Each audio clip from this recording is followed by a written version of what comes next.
पंढरपूर. पंढरपूरचा विठोबा म्हणजे महाराष्ट्राचे कुलदैवत. सोलापूर जिल्ह्यात भीमा नदीच्या काठी वसलेले हिंदू धर्मीयांचे आणि विशेषतः वारकरी संप्रदायाचे श्रद्धास्थान म्हणून पंढरपुरीची ओळख आहे. राज्यातील सर्वात मोठी यात्रा दरवर्षी आषाढी व कार्तिकी एकादशीला येथे भरते आणि लाखोंच्या संख्येने भाविक येथे येत असतात. भीमा नदीने पंढरपूर येथे चंद्रकोरीसारखा आकार धारण केला असल्यामुळे तिला येथे चंद्रभागा या नावाने ओळखली जाते. या चंद्रभागेच्या पात्रात विठ्ठलाचा परमभक्त पुंडलिकाचे मंदिर आहे.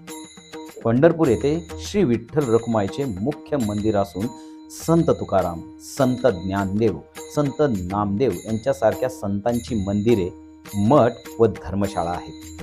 या गावात मठांची संख्या लक्षणीय असल्यामुळे पंढरपुराला मठांचे गाव असेही समजले जाते.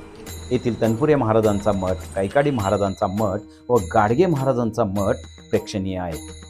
पंढरपूर येथे आषाढी व कार्तिकी एकादशीच्या निमित्ताने महाराष्ट्राच्या कानाकोपऱ्यातून जो प्रचंड जनसमुदाय जमलेला असतो, त्यातूनच महाराष्ट्राचे धार्मिक, सामाजिक व सांस्कृतिक जीवनाचे दर्शन घडून येते.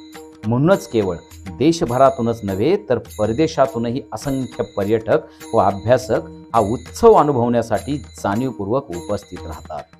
रामकृष्ण हरी, रामकृष्ण.